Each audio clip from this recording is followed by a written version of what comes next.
साहित्य लहर में आज मैं आपके लिए लाई हूँ मालती जोशी जी की कहानी तृप्ति। मम्मी जी, आप तैयार नहीं हुई? क्या मतलब? अभी अभी तो कपड़े बदल कर बैठी हूँ। और कैसे तैयार हुआ जाता है? मम्मी जी, हम लोग बबली की सगाई में जा रहे हैं। तो यह साड़ी पूरे 700 की है। इससे ज़्यादा की उनकी औकात भी नहीं है, मम्मी जी ने तुनक कर कहा। फिर मेरा सिर से पाँव तक मुआयना करते हुए बोली, हम दोनों के हिस्से का तो तुमने ही पहन ओढ़ रखा है। शायद तुम्हें भी याद दिलाना होगा, हम लोग सगाई में जा रहे हैं, शादी में नहीं। उनके व्यंग से मैं तिलमिला उठी थी। मन हुआ सब कुछ उतार कर फेंक दूं, पर तभी पापा जी कमरे से निकले। उन्होंने शायद मम्मी जी की बात सुन ली थी। बोले, रश्मि ने बिल्कुल ठीक किया है। पता तो चले किस घर की बहू है। और मेरा ख्याल है तुम भी साड़ी बदल लो तो ठीक रहेगा। हम लोग सगाई में जा रहे हैं, मातम पुरसी में नहीं। 700 की साड़ी है, 1000 की होगी, पर ऐसी साड़ी पहनकर कोई ब्याह शादी में नहीं जाता है, भले ही वह मेरी गरीब बहन का घर क्यों ना हो। तो क्या बनारसी पहन लूँ? बेशक। मम्मी जी बुरा सा मुंह बनाकर वहाँ से उठकर कमरे में अंतर ध्यान हो गई। बंद होते दरवाजे की आवाज़ से ही पता चल रहा था कि वो कितनी नाराज़ है। कमरा बंद होते ही पापा जी मेरी ओर मुखाते हुए बोले, बेटे तुम्हारे पास ऐसी कोई साड़ी होगी जो तुम्हारी मम्मी ने ना देखी हो। मैं सोच में पड़ गई। ऐसी साड़ी कहाँ से होगी पापा जी? माँ के यहाँ से जो साड़ी मिलती है वो तो दिखानी ही होती है। इधर उधर से जो गिफ्ट आती है वो भी उनकी नज़र से गुजरती है। और आप लोग जो लाते हैं वो तो उन्हें याद रहती ही है। साड़ी किसके लिए चाहिए? बबली के लिए? हाँ, वहाँ पास पड़ोस की भाभीयों में होड़ सी लगी हुई है, पर मैं सोचता हूँ पहला हक तो हमारा बनता है। पापा जी ठीक ही कह रहे थे। पास पड़ोस वालों से ज़्यादा नज़दीकी रिश्ता हमारा था, और साड़ियाँ भी मेरे पास बेशुमार थी। पर अफसोस तो यह था कि एक भी साड़ी बबली को नहीं पहनाई जा सकती थी। मम्मी जी का कोई भरोसा नहीं था, वो सबके सामने ही पूछ बैठती। पापा जी यह खतरा नहीं लेना चाहते थे। दोनों माँ बेटे तैयार होकर एक साथ ही नीचे उतरे। ये 3 पीस सूट में थे और मानो परफ्यूम में नहाकर आए हो। मम्मी जी ने छूटते ही कहा, तुम दोनों को आज हो क्या गया है? इतने बन सवर कर क्यों जा रहे हो? कल को तुम्हारी बुआ जी सबसे कहती फिरेंगी कि अपनी अमीरी का रौब डालने आते हैं। कहने दो मम्मी, जिसके पास है वो तो पहनेगा और ठाठ से पहनेगा। मुझे इनकी यह गर्वोक्ति ज़रा अच्छी नहीं लगती। इस मामले में माँ बेटे समान है, शान बगाड़ने का कोई मौका नहीं छोड़ते। बस दोनों का ढंग अलग है। जिस वैभव पर ये इतना इतराते हैं वो तो पापा जी की अथक मेहनत का परिणाम है। एक तरह से उन्होंने शून्य से यह साम्राज्य निर्माण किया है। पर वो इन लोगों की तरह बड़बोले नहीं हैं। एक ठहराव है, बातचीत में एक संयम है, आचार व्यवहार में सौम्यता है। इसलिए मेरे लिए श्रद्धास्पद है। गाड़ी में बैठते हुए मम्मी जी ने फिर कहा, वहाँ जाकर हमाली करनी पड़ेगी, सूट का सत्यानाश हो जाएगा। पापा जी बोले, तुम्हारा शहजादा हमाली करेगा?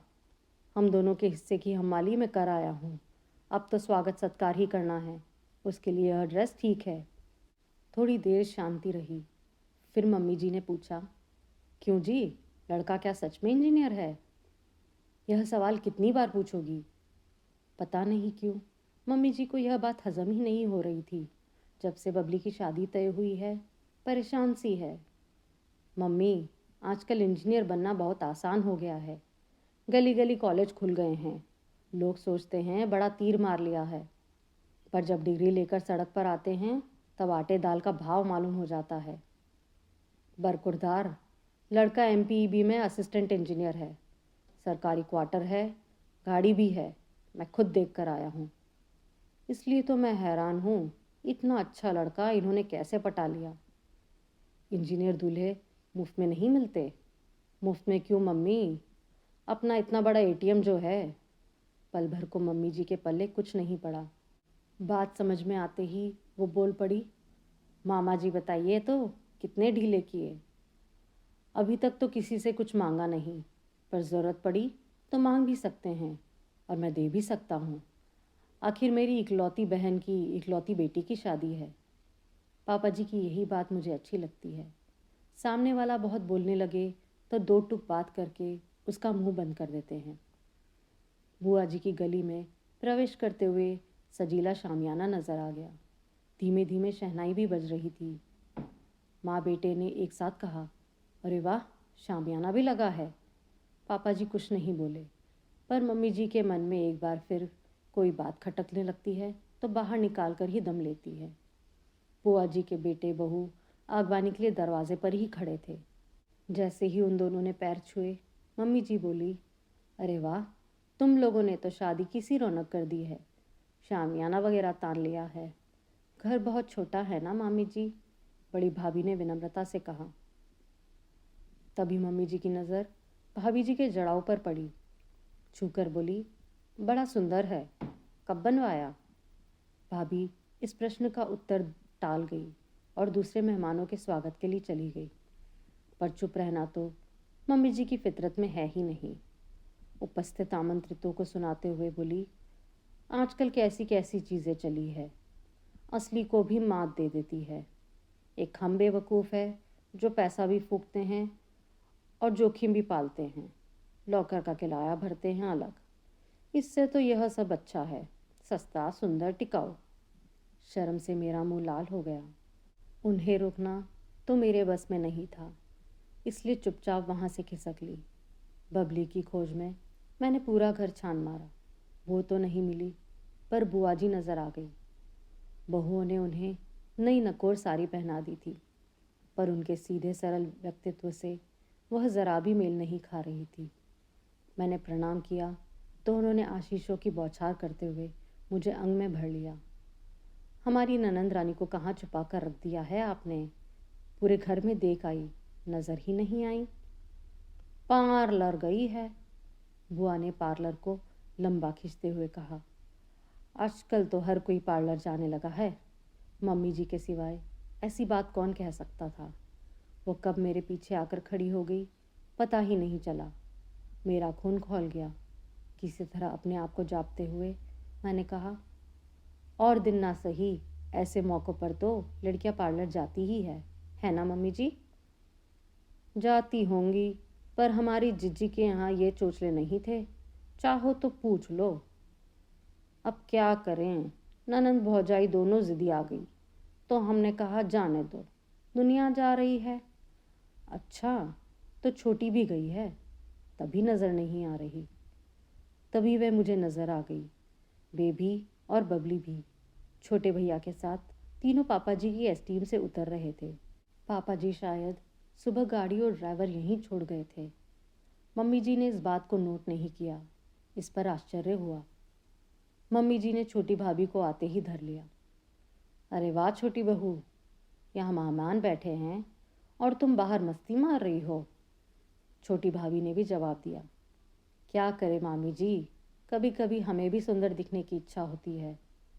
फिर मेहमानों के लिए यहाँ आप थी, अम्मा थी, बड़ी भाभी थी, हम भले कहाँ लगते हैं। और वह लाडो कहाँ है? लाडो सहेलियों से घिरी हुई लहंगा सूट लहराती हुई चली आ रही थी, जिसका भी सूट था बहुत ज़ोरदार था। मैं लपक कर उसके पास चली गई। बबली जी, ज़रा कमरे में चलिए, आपकी चुनरी ठीक कर देती हूँ। कमरे में आकर उसने भोलेपन से कहा, पार्लर वाली ने तो खूब अच्छे से पहनाई थी भाभी, शायद गाड़ी में चढ़ते उतरते समय फिसल गई होगी। चुनरी का तो कुछ नहीं बिगड़ा है ननंद रानी, मैं तो बस आपको यह बताने के लिए भीतर लाई थी कि अगर आपको हमारी सासू माँ सूट के बारे में पूछे तो बता देना कि शादी के लिए बनवाया है। पर यह तो सामने वाली वंदना भाभी का है। होगा, पर उसका ढिंढोरा पीटने की ज़रूरत नहीं है। तभी दरवाजे पर थाप पड़ी। बड़ी भाभी थी। बोली, ननंद भौजाई में क्या खुसर फुसर हो रही है, अब बाहर निकलो, वो लोग आ गए हैं। मैंने दरवाज़ा खोला। भाभी का गला खाली था, केवल मंगलसूत्र था। मम्मी जी पर खूब गुस्सा आया, किसी का इतना सा सुख उनसे देखा नहीं जाता। भाभी जी, कौन कौन आया है? दूल्हे की माँ है, भैया भाभी है, बहन बहनोई है।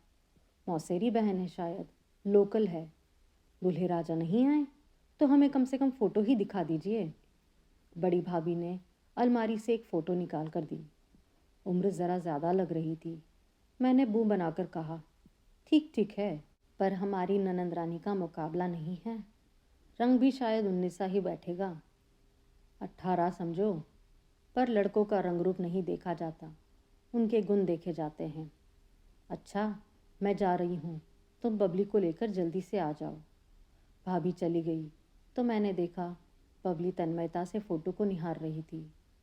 मैंने टहोका दिया तो भावुक होकर बोली, रंग रूप कैसा भी हो भाभी, सबसे बड़ी बात तो यह है कि यह लोग बिना दान दहेज की सिंपल शादी की मांग कर रहे थे। वाह रे सिंपल शादी, तुमने तो सगाई में ही ऐसी धूमधाम कर दी है। वो तो भैया लोगों की जिद थी। बोले शादी तो जबलपुर में है, यहाँ कुछ तो हो। भगवान ऐसे सतयुगी भाई सबको दे।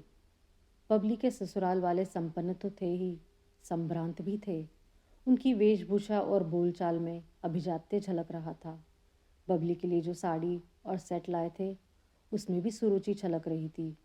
चाह कर भी मम्मी जी उसमें कोई नुक्स नहीं निकाल पाई, इसलिए लौटते समय पूरे रास्ते खाने की आलोचना करती रही। दही बड़े सख्त थे, मूंग की दाल में डालडा पड़ा था, पुलाव का चावल घटिया था, रायते का दही खट्टा था, पूरियां कड़क थी। बार बार कह रही थी, पता नहीं कहाँ का केटर पकड़ लाए थे। खुद के पास अकल नहीं है तो किसी से सलाह ही ले लेते, पर उसमें तो इनकी शान जाती है ना। पापा जी पूरे रास्ते चुप बने रहे। या तो वो बहुत थक चुके थे या पत्नी की बेतुकी बातों का जवाब देना उन्हें गवारा नहीं था। श्रवण कुमार ही बीच बीच में आग में घी दे रहे थे। 3-4 दिन बाद की बात है। मैं और पापा जी दोपहर की चाय पी रहे थे। ये धंधन आते हुए घर में दाखिल हुए और आते ही पूछा, मम्मी कहाँ है? किटी में गई है। ओह शिट, ऐसी धमाकेदार खबर लाया था कि। उनके स्वर से निराशा साफ छलक रही थी। इतना मायूस क्यों होते हो बरखुरदार? अगर हमारे लायक है तो हमें ही सुना दो। आपको क्या सुनाए पापा, आपके लिए तो वो खबर थोड़ी ही है, बल्कि आप तो उसके सूत्रधार हैं। मतलब? आपने तो हमें हवा भी ना लगने दी कि श्रीमान इंजीनियर साहब यानी बबली के दूल्हे राजा डिवोर्सी है। आपने क्या सोचा कि किसी को पता भी नहीं चलेगा? पर पिताश्री, ऐसी बातें छुपती नहीं हैं। छुपाने का मेरा इरादा भी नहीं था बेटा। मैं बस यह चाहता था कि सगाई तक बात पर पर्दा पड़ा रहे। समारोह में 4 लोग इकट्ठा होते हैं, 4 तरह की बातें होती है, फिर माहौल और मन खराब हो जाता है। कम से कम आप घर में तो बता सकते थे, इन्होंने रूठते हुए अंदाज में कहा। अब पापा जी क्या बताए कि सबसे ज़्यादा खतरा तो उन्हें घर से ही था। मम्मी जी को पता होता तो भरे मंडप में घोषणा कर देती। ये आंधी की तरह आए थे, उसी तरह लौट गए। घर में एक सन्नाटा सा खिंच गया। बड़ी देर बाद मैंने कहा, पापा जी, ये रिश्ता तो आप लाए थे ना? बबली के लिए आप ऐसा रिश्ता लाएंगे? वे कुछ क्षण मुझे देखते रहे, फिर बोले, रिश्ता तो बबली खुद लाई थी, मैंने तो बस औपचारिकता पूरी की है। मैं समझी नहीं। लड़की की मौसेरी बहन बबली की कॉलीग है, उसी ने बात चलाई थी। फिर बबली यह प्रस्ताव लेकर मेरे पास आई थी, मामा किसी तरह मेरा काम कर दो, तुम्हारा एहसान मानूंगी। फिर करना ही पड़ा। हालांकि इतना सरल नहीं था। भाई लोग तो फिर भी मान गए, पर जिज्जी को मनाने में मुझे पसीना छूट गया। यह कोई लव मैरिज तो थी नहीं, फिर ऐसी क्या मजबूरी थी? वह तुम नहीं समझोगी। एक तो बबली के पिता नहीं हैं, फिर भाई भी साधारण नौकरी वाले हैं। इस पर उनकी अपनी गृहस्थी है। वे लोग अपने को बेच भी देते तो ऐसा घर वह जुटा नहीं सकते थे। बबली बोली, पैसे पैसे को दांतों से पकड़कर थक चुकी हूँ मामा, अब बाकी ज़िंदगी आराम से गुजारना चाहती हूँ। मैं नहीं चाहती कि मेरे भाई बहन मेरे लिए दान दहेज भरने के चक्कर में सारी ज़िंदगी कर्ज किश्तें भरते रहें। यहाँ तो कुछ देना भी नहीं पड़ेगा। उसके लिए दान दहेज की व्यवस्था तो आप भी कर सकते थे ना पापा जी? अपनी शक्ति भर अब भी कर रहा हूँ। उस दिन की पार्टी क्या केशव माधव की बस की थी?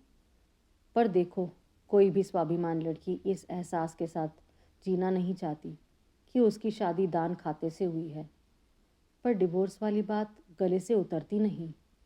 मैं पूरी छानबीन कर चुका हूँ। लड़की का कहीं अफेयर था। माँ बाप राज़ी नहीं हुए, ज़बरन शादी करनी पड़ी। उसने पहले दिन ही पति को सब बता दिया था। आपसी रजामंदी के चलते साल भर में तलाक हो गया था। Now she is happily married. मैं मिल चुका हूँ। पर इस हादसे के बाद वह लड़का एकदम टूट ही गया था। इतने दिन बाद जाकर शादी के लिए राज़ी हो पाया है। वह तो कोर्ट मैरिज ही करने के लिए अड़ गया था। पर मैंने समझाया कि भाई, तुम्हारी दूसरी शादी है, बिटिया की तो पहली है ना, उसके भी कुछ अरमान होंगे। शायद इसलिए इन लोगों ने सगाई इतनी धूमधाम से की थी। जो भी हो, सुनकर अच्छा नहीं लगा। पब्लिक के लिए मन उदास हो गया है। रात खाना लगा रही थी कि मम्मी जी हुलसते हुए किचन में दाखिल हुई।